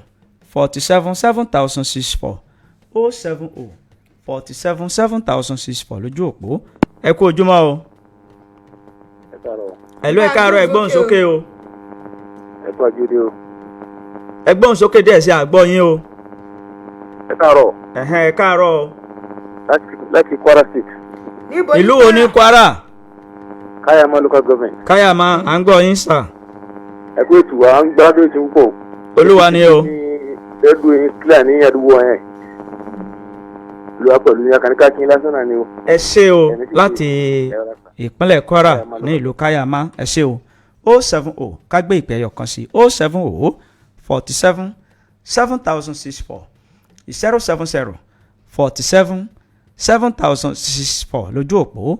tó já sí ọ̀dọ̀ wa ń gbé ẹ̀lú ẹ̀kú ojúmọ́ o. abẹ́rẹ́ ìṣòro olúwa ṣàlàáfíà lẹ́jí. bàbá olóyìnbó on the line. yóò dáa fún yín o. káàbọ̀ o. ọ̀rọ̀ ti ìyá tó bí obìnrin tó bí ìgbẹ́ka. ọlọ́run ọmọ bá ọmọ márùn-ún tó kò í ṣe nǹkan tuntun àti rẹ́ni tó ní ọmọ mẹ́rin tọ́tọ́ bí ìbẹ́rin ọlọ́run tó bá wọn wò ó yóò kúkú bá wọn wò ó aláàánú lọ́lọ́run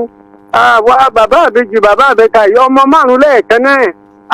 ó yẹ kó fi fún ṣọ́ọ̀bù ṣe o ọlọ́run ó wò yìí tó wà ńlẹ̀ o. àmín àmì ìdánudúró kọ́ lóyún olóyìnbó ń pè ní full stop. tó bá tẹ̀ wá jẹ́ pé wọ́n tún ti bíbí mẹ́rin sílẹ̀ tẹ́lẹ̀. àwọn tí wọ́n bí ìbẹ̀rin ní ìjọ́sẹ̀ tó lọ náà kọ́ ni àbí ọ̀sẹ̀ tọ̀hún wọ́n ti bí mẹ́rin tẹ́lẹ̀ wọ́n tún wá bí mẹ́rin papọ̀ ilé kún wọ́n tún bí mẹ́rin sí ilé kún jẹ́ ká bomi làádìẹ̀ ní kékeré à ń padà bọ̀ wẹ́ máyé kúrò lọ́dọ̀ wa ẹ̀kọ́ kalẹ̀. ojúlówó ohun tó yọnu ìdodo nídajì ara ship 89.1 FM ní gbogbo ènìyàn ń polówó ọjà tí wọ́n fi ń jèrè rẹpẹtẹ olókoòwò ńlá olókoòwò kéékèèké ẹ máa bọ̀ ìrọ̀rùn ló bá dé lọ́dọ̀ tiwa èrè lobìnrin ń jẹ lábọ̀ ọjà ẹ bá wa dòwò pọ̀ kẹ́ ẹ jèrè rẹpẹtẹ.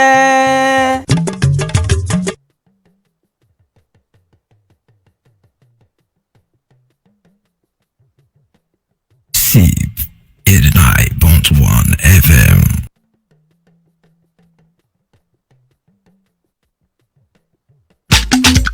rédíò wo lèyí tó milẹ̀ títí rédíò wo lèyí tó rinlẹ̀ dòdòdò wọ́n gbọ́ wá jákèjádò gbogbo ayé àwọn tó ti mọ̀ wá wọ́n tún sọ fẹ́ lòmíràn àwọn ètò wa dùn ó tún kọ́ni lọ́gbọ́n bó ti ń lọ nígboro ọ̀dọ́ wa lẹ́ ó ti gbọ́ nínú ìròyìn àtayọ wọn àwọn ètò wa tẹ́tí ní gbèsè wọ́n ṣáàní àrídùnnú rédíò SIP FM ní inú ìròyìn àtayọ wọn àwọn ètò wa tẹ́tí ní gbèsè wọ́n ṣáàní àrídùnnú rédíò SIP FM ní SIP FM 89.1 ẹ máa gbọ́. ó tún ti dé òkìlódé ògùn yìí ni ògùn wo ni tilẹ̀kùn lẹ́yìn lógún omi gbàmóge ẹ máa ra mọ́ sweet bitter kó mọ́lẹ̀ okay now ara ríro kẹjẹgbẹ ramọ ni kò béèrè fún ẹyin dídùn kẹjẹgbẹ ramọ ni kò béèrè fún ọ̀pá tí yóò kẹlẹ̀ dáadáa tilẹ̀kùn lẹ́yìn ló lè ṣe tàbí èyí tó dẹnu kọlẹ̀ jogun omi ni kò béèrè ọ̀pá tí yóò kẹlẹ̀ dáadáa tilẹ̀kùn lẹ́yìn ló lè ṣe inú kíkan inú dídùn gbàmóge ni ó béèrè fún àtọ̀ sí ọjọ́ tó ti pẹ́ gbàmóge ni ó béèrè fún ìkẹ́ oṣù ségesège gbàmóge ni ó béèrè fún ara kíkan ara dídùn sweet bitter ní kò béèrè orí fífọ́ kẹjẹgbẹ sweet bitter ní kò béèrè ọ̀sà tí kẹjẹgbẹ sweet bitter ní kò béèrè àlèṣègbọ̀nsẹ̀ bó ti tó kó mọ́lẹ̀ ní kò béèrè fún rálá fẹsọ̀ ló ṣe ewé àtẹ̀kọ́ wọ́n fi kó ókè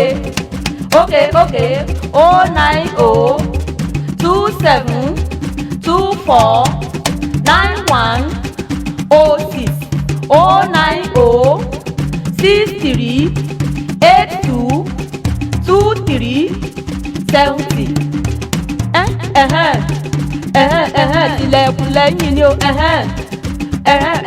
jogun omi mara mọ́ kó mọ́lẹ̀ sweet bitter rálá fẹsọ̀ ló ṣe ewé àtẹ̀gbò okay now ó ti yá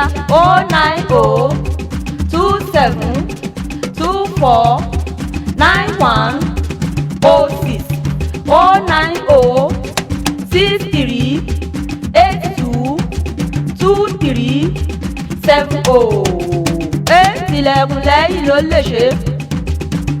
jogun omi ni kò béèrè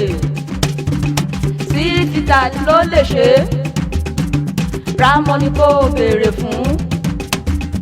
Ranlac Fashion ló ṣe Ranlac Fashion ló ṣe Ranlac Fashion ló ṣe Ranlac Fashion ló ṣe. ẹ kú kalẹ̀ lẹ́ẹ̀kan ṣe gbogbo ẹ̀yin olólùgbọ́ wa níbi yòówù táfẹ́fẹ́ ìkànnì yìí tó ń fẹ́ dé láàárọ̀ yìí à ń tún ṣe yín pẹ̀lẹ́ wípé ẹ kú àfọmọnìyàn ṣe àìsàn tó gbóògùn àtèyí tí ò gbóògùn kò ní í ṣe wá o bẹ́ẹ̀ ni kò ní í ṣẹni tí ó ṣẹlẹ̀ sí tí ó fi kàn wá kọ́lọ́run jẹ́ kí ara wa kó máa le kó má le lálejò kó má le nílé takọ tára kúrápá máa ń le à ń kí yín bẹ́ẹ̀ ni à ń ṣe ní àdúrà wípé àlàáfíà ara yín àlàáfíà ara wa kò ní di fíafíà láṣẹ ọlọ́run aláwòrábí ẹ kú ojúmọ́ lẹ́ẹ̀kan sí ẹ sì kú kalẹ̀ abala tá a wà yìí òun ni iléeṣẹ́ Ranlac Ventures ni wọ́n ṣe onígbọ̀wọ́ rẹ̀ láti jẹ́ kí àwọn ènìyàn ìlú kí wọ́n mọ̀ wípé ìlera ṣe kókó ìlera ó ṣe pàtàkì ara líle làá fi ṣiṣẹ́ ẹlòmíì tó bá gbowó oṣù tó gbowó níbi iṣẹ́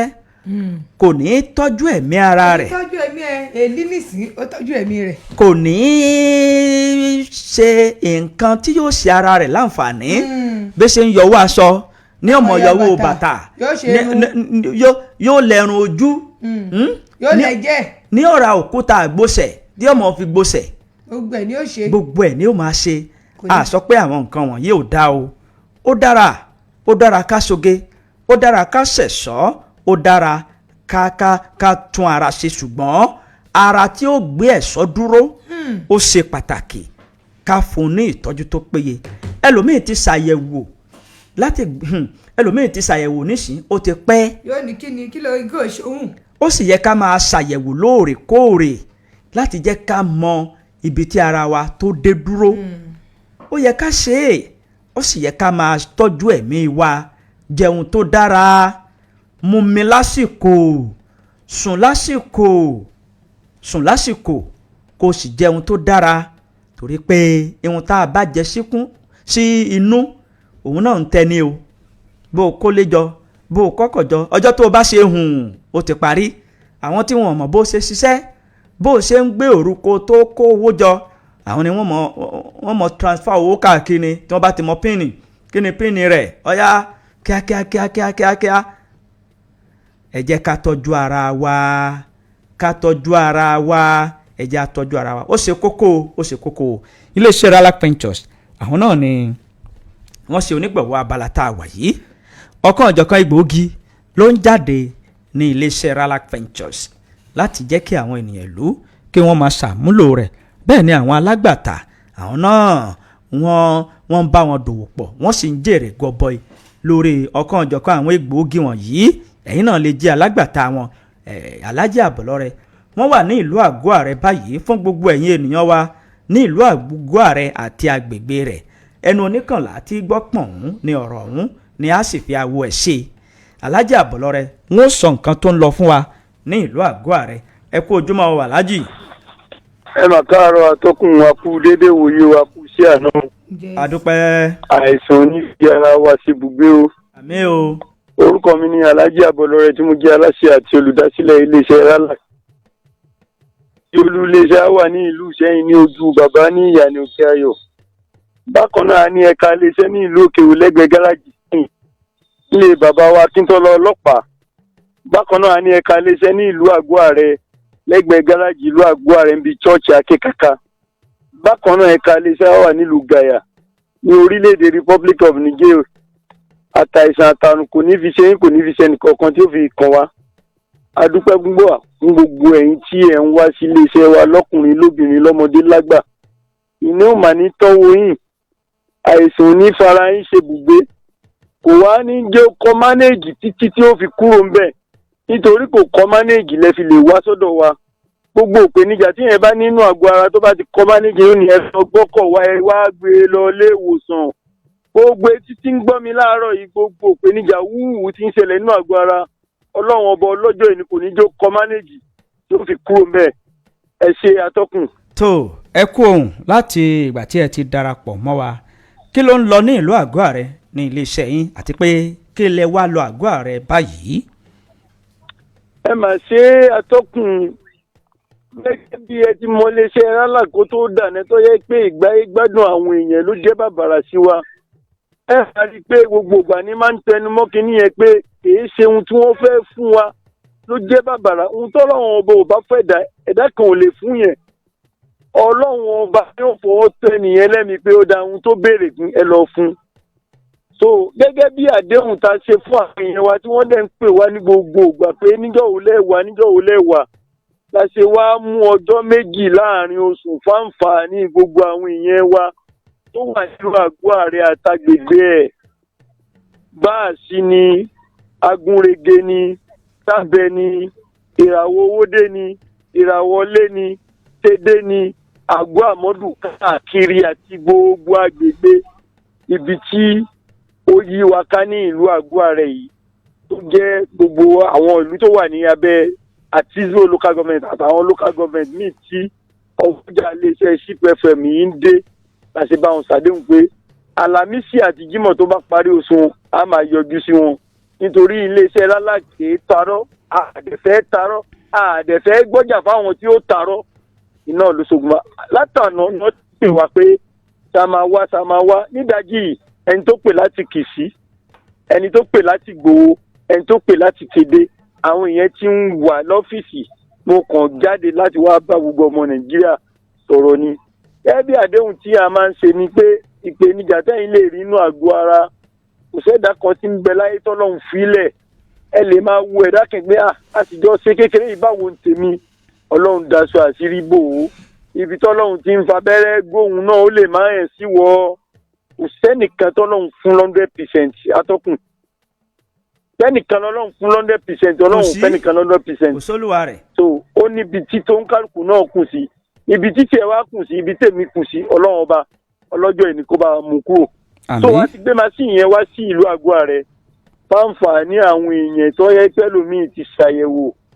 kò sí àlàáfíà nú àgọ́ ààrẹ wọ́n ní fúnpá gíga lẹ́lòmíì ní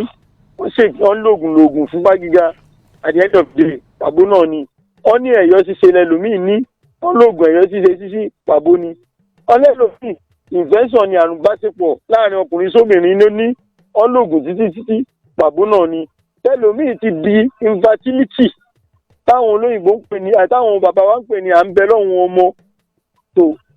ó ti di primary infertility secondary infertility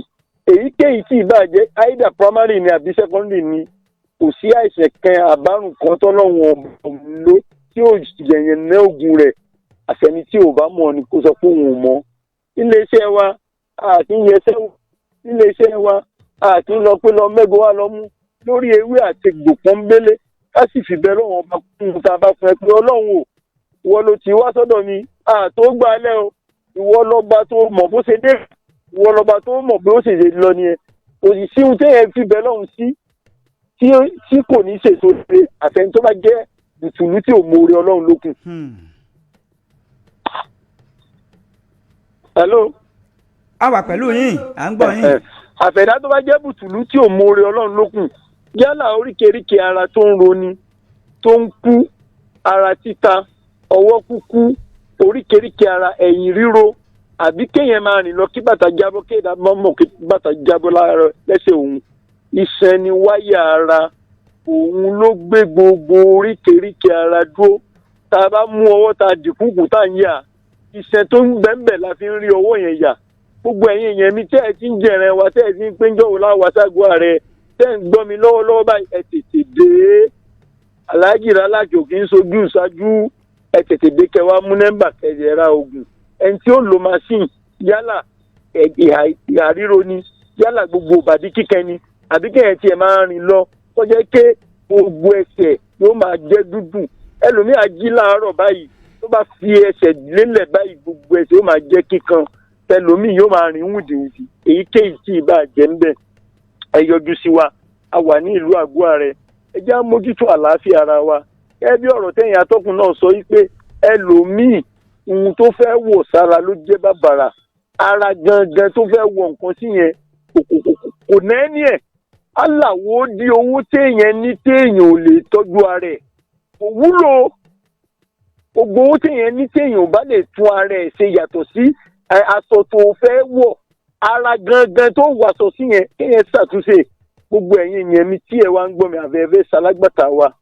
tẹ̀ tí ń gbọ́ ohun tó ń jáde láti iléeṣẹ́ wa a ní gẹ́tọ̀ gbàmúge tó ń ṣe díẹ̀díẹ̀ ọ̀pẹ́ ẹ̀yìn nǹkan oṣù obìnrin tí ò wá àbò ń yọ̀ àbò ń dúdú àbò ń ṣe ségesège. Àwọn èèyàn ti lo gẹ́tọ̀ bí yálà àwọn ìyá wa tó yẹ pé nǹkan oṣù ń ṣe ségesège àbí kẹlòmíì má rí àbẹ́lòmíì tiẹ̀ máa ṣe súnà lọ́wọ́ kí nǹkan fún máa jáde lójú ara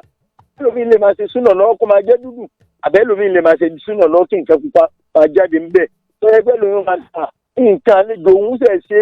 lọ́sẹ̀ méjì sẹ́yìn ni kò yẹ kó tún wá lọ́sẹ̀ yìí òun làwọn bàbá wa ń pè ní àkànrú ẹja mójútó àlàáfíà ara wa gbogbo wa la lọ ilé ìgbọ̀nsẹ̀ ẹlòmíì ò ní tọ́lẹ̀ ẹlòmíì ò ní ilé ìgbọ̀nsẹ̀ ara òun lòun lò nígbà wo lo mọ̀ tó ti dára ṣùgbọ́n gbogbo ohun tí ń járùn ìbáṣepọ̀ láàrin ọkùnrin sóbìnrin ó lè wà lára obìnrin for the past 8 years tí ò ní dá láàmú jọ́njọ́ tóbìnrin bá ní bùkátà sí nǹkan nínú àgọ́ rẹ̀ yóò ṣẹ̀ tó mọ̀ pé kíní tóbìnrin bá kọ́ṣẹ́ tó kàwé yóò sá lọ ilé ọkọ kí lè rè ilé ọkọ òun ni kó lóyún kó bímọ gbogbo ẹ̀dá tó wà nípò bẹ́ẹ̀ ti ń rawọ́ sọ́lọ́run ọlọ́run ọba tànẹ́ ti jẹta ti jẹrin òun náà ní tún bẹ lẹ́yìn náà tó fi bẹ lọ́la gbogbo ẹni ó wà nípò pé à ń bẹ lọ́wọ́ ọmọ oyún àníbí ọmọ àbíyè ọba tànẹ́ àti ti jẹrin tó gbàdúrà ṣéra òun ń bẹ nínú àlàáfíà sí rẹ̀ ọlọ́run ọba gbogbo ẹni tí ń sunkún ọmọ oyún àníbí ọmọ àbíyè kó bá a ṣe fún wọn gbogbo àwọn tá a ti wá bí ọlọ́run ọba ọlọ́lẹ́jọ́ ẹ̀ ní bá a ṣe wọ́n ní àlìzánu ibùdó dínì kó bá a ṣe wọ́n lọ́mọ ẹ̀sìn ọmọ tí bẹ́ẹ̀ kì í ṣe nítorí gèéṣe gbogbo ọmọ tí èèyàn bí náà níṣẹ́ máa ń láàánú èèyàn ọlọ́run ò gbogbo etí tí ń gbọ́ mi láàárọ̀ yìí ọmọ ẹnì kọ̀ọ̀kan wa ọlọ́run bá a ṣe wọ́n lọ́mọ aláàánú tí wọ́n lọ́mọ tí ó san owó oṣù tí ó san owó ọṣẹ àti gbogbo ẹni tá a mọ̀ àti gbogbo ẹni tá a mọ̀ bákan náà la ní get up street twitter òun ló ń ṣiṣẹ́ fún oríkèéríkèé ara tó ń roni ọwọ́ ń ku ẹsẹ̀ ń ku pajápajá ọwọ́ pajápajá ẹsẹ̀ àìlè nẹ̀rọ ẹ̀yìn bákan náà la ní kó mọ́lẹ̀ sí flọ́sà àìlè ṣègbọ̀nsẹ̀ déédéé kéèyàn wà nílé ìgbọ̀nsẹ̀ láàrin ogójì ìṣẹ́jú kó má rí gbọ̀nsẹ̀ sí bákan náà làwa ní ẹ máa ra mọ ìwọ́ra ní èé ṣe ké gbogbo ẹni ó ṣègbọ̀nsẹ̀ tí nǹkan pupa jáde ń bẹ̀ tọ́gbẹ́ ẹnu bá dé stéèjì kan ó lè jẹ́ kéèyàn máa ṣègbọ̀nsẹ̀ kí nǹkan pupa máa jáde ń bẹ̀ bákan náà la ní ulcer solution fún gbogbo ìpèníjà nínú àgọ́ ara oníwóró tó ń ṣiṣẹ́ fún ìfúnpá gíga yálà láyé àtijọ́ tèmi gbọ́njú lọ́dọ̀ àwọn bàbá wa ẹni ó bá nípèníjà fúnpá bíbá bí 100 ọdún bí 100 ọdún bí 100 ọdún bí 40 ọdún àwọn ni máa ń ṣẹlẹ̀ sí ní ìsìn ọmọ 30 ọdún àti nǹkan kan tí wọ́n bá yẹ fúnpá rẹ̀ wọ́n lè ní owó 102 àti nǹkan kan tí ò dẹ̀ jẹ́ kó rí bẹ́ẹ̀ ẹja mójútó àlàáfíà ara wa pé é ṣe pé oògùn ní kẹ́ máa lò ìyá alágbájá àbáǹtì ìtura lóògùn kan abẹ́rẹ́ kéré wá débẹ̀ olóògùn yẹn ni ẹ kọ́kọ́ jẹ́ àyẹ àgọ́ ara wa wò bó ṣe wà fún kìí ṣe pé ìtàǹtì ìtura lò ní abẹ́rẹ́ kéré gbọ́dọ̀ lò bákan náà la ní ìtí ó ń ṣiṣẹ́ fún ẹ̀yọ́ ṣíṣe yálà ẹ̀yọ́ bá pọ̀ jù ń kó bá dùn ẹ̀yọ́ àṣejù ń pa nǹkan ọmọkùnrin o ẹ̀yọ́ àṣejù kìí jẹ́ kéèyàn lókun nínú àgọ́ ara bákan náà la ní kẹ́tọ̀ wẹ̀l òun la fi egbòogi 22 ṣe nígbà yẹn gbádùn àwọn èèyàn wa egbòogi yìí dá pápọ̀ táwọn èèyàn dẹ̀ ń jàǹfààní ẹ̀ tí wọ́n ń dúpẹ́ tí wọ́n ń gìrù testimony lórí ẹ̀ bákan náà la wá ní lẹ́yìn Sọlédayọ̀ egbòogi ìbílẹ̀ ń bẹ bíi tàtijọ́ táwọn bàbá wa sì ń lò tara ń gbé fúkẹ́fúkẹ́ èyí tó ń da jẹkújẹjẹ onagawu tẹ́ńlẹ̀ àná tí gbòógì ẹja sóra èèyàn bá ń bẹ èèyàn ó jẹrẹ tó gerun lọ ẹja gbé àlàáfíà ara wa lò ó lè tó wa lò dọjọ́ alẹ́ atọ́kùn ẹja gbé àlàáfíà ara wa lò ó lè tó wa lò dọjọ́ alẹ́ ẹni tọ́lọ́run ó pa lọ́la ò ní fi hàn ẹni tọ́lọ́run ó pa lẹ́sẹ̀kẹsẹ̀ náà ò ní fi hàn ṣùgbọ́n bàbá ṣe lo àlàáfíà ara wa sí láti máa bá mo kí atọ́kùn àti gbogbo etí tó ń gbọ́rọ̀ mi ẹ ṣé. ẹ ṣé o Alhaji ẹ kú ohun ẹ kú àtótónu ẹ jẹ́ ká ṣí ojú òpó kalẹ̀ fún àwọn aráalé torí ká má jẹ oyè ọ̀ṣẹ́bọkẹ́bọjẹ àwọn ènìyàn wa ní ìlú àgọ́ ààrẹ àtàgbègbè rẹ̀ wọ́n lè fẹ́ bi yín ní ìbéèrè kan àbí èkejì ká tó ṣí ojú òpó kalẹ̀ àwọn ènìyàn tó jẹ́ pé wọ́n ń gbọ́rọ̀ iléeṣẹ́ yín ni wọn ò tí ì dé iléeṣẹ́ yín rí tó sì jẹ́ pé ìlú àgọ́ ààrẹ ni wọ́n wà kí lẹ̀ ń retí látọ̀dọ̀ wọn àbí kí wọ́n kàn wá yọjú sí yín kẹjọ kíra yín kí lẹ̀ ń retí. ẹ ṣe atọ́kùn gẹ́gẹ́ bí àwọn èèyàn wa wọn ò tí ì wá sọ́dọ̀ wa rí wọ́n gbọ́dọ̀ sanwó káàdì àtowó àyẹ̀wò 2,000 naira ní tí ó bá lo machine owó rẹ̀ lọ́tọ̀ gbogbo bí gbogbo ẹ ṣe rí àtòrí ẹ̀ pé iye táàgì náà lo machine ká fi pín ọ̀pọ̀lọpọ̀ náà mọ iye tó ń ta epo sì ṣùgbọ́n yẹn gan kọ́ ló jẹ́ bàbàrà oore tí ń bẹ́ẹ̀ bí kéèyàn máa tọ́jú èèyàn kọ́ lọ́wọ́n ọba ó dẹ̀ fún yẹn lórí oore tó bá lálùbáríkà ni ṣùgbọ́n kì í ṣe pówó yẹn gan ló jẹ́ bàbàrà ẹlòmíì bá dé tó bá fi aláàjì aláì bóun ṣe lo oògùn yẹn bùkátà òun sí bí inú yìí ó sì máa dádùn lọ́dọ̀ pé ọlọ́run ọba ó ṣe o ọlọ́run ọba ó ṣe o wọ́n lọ bá àlàáfíà tó mọ fẹ́ lọ́láàfíà ọlọ́run má jẹ́ o tún padà sẹ́yìn mọ́ ẹlòmíì bá lóun ló lọ ẹgbà ẹ̀ṣá lọ lò ògèdè gbólóhùn tẹ̀tẹ̀ yìí pé ọlọ́run ní kí bùkátà yẹn ó bí i alhamdulilah ọlọ́run ọba ló ṣe mo tún fi àsìkò yìí sọ fún gbogbo àwọn èèyàn wa ẹ dákun gbogbo ẹ̀dá tó wá sí iléeṣẹ́ wa tọ́lọ́run ní kí bùkátà rẹ̀ ó bí i alájẹ rárá kọ́ ló ṣe o ọlọ́run ọba ló ṣe o ọlọ́run lè ní sábàbí ni ẹ ti ọpẹ́ sọ́dọ̀ ọlọ́run oore yìí tún máa pọ̀ sí. ẹ kó àtótónu aláàjì nǹkan tẹ̀ ń jẹ́ kí àwọn ará ilé mọ̀ náà ní wípé pẹ̀lú bí owó epo bó ṣe tún lọ sókè díẹ̀ yìí ẹ̀yin ò fi owó kún gbogbo ọjà tí ń jáde ní ilé iṣẹ́ yín. àfọwọ́kùn. ó ti dá ń gbà wọ́n ẹ jẹ́ sí ojú òpó kalẹ̀ fún àwọn ènìyàn wa ní ìlú àgọ́ ààrẹ àti gbogbo agbègbè rẹ̀ lápapọ̀ 070 47 7064 070 47 7064 ní ojú òpó tí ẹ fi béèrè ìbéèrè 070 47 7064 070 47 7064 lójú òpó tí ó já sí ọ̀dọ̀ wa ń bí ìbéèrè la sí ojú òpó kalẹ̀ fún ẹ̀lú ẹ káàárọ̀ o. hello. hello. 070 47 7064 ó dàbí pé ojú òpó aláwọ̀ ìṣòro ni ò fẹ́ ṣe dáadáa bí. bẹ́ẹ̀ ni ojú òpó òun ni ó ń ṣe mọ̀nàmọ́ná ẹ jẹ́ àwòlé yìí wò. alájì ẹ jẹ́ ká fi ìpè kalẹ̀ ojú òpó aláwọ̀ ìṣòro òun ni kò fẹ́ tọ́ dáadáa láàárọ̀ yìí. ẹ fi pẹ̀lẹ́pẹ̀lẹ́ kẹ́ ẹ fi pe ẹ̀rọ ìbáraẹnisọ̀rọ̀ yín kẹ́ ẹ sì júwe ibi tẹ́ ẹ wà ní ìlú àgọ́ ààrẹ. ẹ ṣe atọ́kùn a wà ní ìlú àgọ́ ààrẹ ní èmi gbogbo etí tí ó ń gbọ́ wa àtẹ̀yìn tẹ́ fẹ́ wá a wà ń bẹ̀ lénìí a wà ń bẹ̀ lọ́la pẹ̀lú yọ̀ǹda ọlọ́run ẹ tètè wá kẹ́yìn náà wá yọjú sí iléeṣẹ́ wa ìpèníjà ẹyọkan àbí méjì tẹ́yìn ní ọlọ́run ọba lọ́ba tó lè mú wa ẹ sáà mú gbàgbọ́ dání kẹ́ ẹ sì gbàpọ̀ ọlọ́run ọba lọ́ba tó lè ṣe bákan náà ẹ̀yin tẹ́ ń gbọ́ ní ìlú Ìṣẹ̀yìn àtàgbègbè rẹ̀ ọjọ́ sátidé àtijọ́ Sunday ẹ wá pàdé wa gbọ́ ẹ̀yin tẹ́ ẹ ti ń pè wá bákan náà ní ìlú Òkè-Òwò lọ́jọ́ Monday ní á padà sí gbogbo ẹ̀yin èèyàn mi tẹ́ wà ní ìlú Òkè-Òwò àtàgbègbè rẹ̀ tẹ́ fẹ́ ra oògùn ẹ lọ sí ọ́fíìsì wa àwọn akọ́ṣẹ́mọṣẹ́ ti wà ń bẹ̀ oògùn ti wà available èyíkéyìí tẹ́yin lè rí nínú ìpèníjà ẹ lọ ra oògùn wa ń bẹ̀ bákan náà ẹ̀yin èèyàn mi tẹ́ ń gbọ́ mi ní ìlú Ọ̀yọ́ oògùn wa ti wà lọ́dọ̀ Mr. Balógun Olúwaṣẹ́gun lókè Àwòyáyá lélẹ́gbò ní ìlú Ọ̀yọ́ Balógun Olúwaṣẹ́gun lókè Àwòyáyá lélẹ́gbò ní ìlú Ọ̀yọ́ àtàìsàn àrùn òní fi ṣe yín òní fi ṣe mí òní fi ṣe tí ó kàn tí ó fi kàn wá ẹ dáàbò gbogbo ẹ̀yin tẹ́ ń gbọ́ mi náà ẹ bá ti ń ṣàdúrà pé Ọlọ́run má fi nǹkan ṣe wá ọ má jẹ́ ọ̀rọ̀ owó má ṣàdúrà fún gbogbo ẹni tó wà lẹ́gbẹ̀ẹ́ yín nítorí tí ò bá ṣe yẹn ó lè ṣe ẹni tí ó kàn tí ó fi kàn yẹn àárẹ̀ ń ṣe àìrójú àráyè kò ní bá yín kò ní bá gbogbo wa ẹ̀jẹ̀ àtọ́gùn nọ́mbà àbánisọ̀rọ̀ wa 090 63 82 23 70 090 63 82 23 70 ẹlẹ́kejì 090 27 24 91 06 090 27 24 91 06 àtàìsàn àtàrùn kò ní fi ṣe yín kò ní fi ṣe ní tí ó kàn tí ó fi kàn wá o ẹ ṣe àtọkùn iwájú lọ pàṣẹ pé fẹ́ mú màá lọ. àmín ẹ ṣe o ẹ ó dàbọ̀ ẹ mọ̀ lọ́dọ̀ àwọn èèyàn lóhùn tó kò ní jù báyìí lọ lórí ìròyìn àjímọ́ná fún títí òwúrọ̀ òní. ṣùgbọ́n ká tó máa lọ jẹ́ kí àwọn èèyàn pàtàkì tí wọ́n ṣe ọjọ́ ìbí ní àná Reverend Dr. Ọlánrewájú àìkú ọjọ́ ìbí o Mrs. Adéwùmí Latifat Salami. àná ni wọ́n ti ṣe bẹ́yìn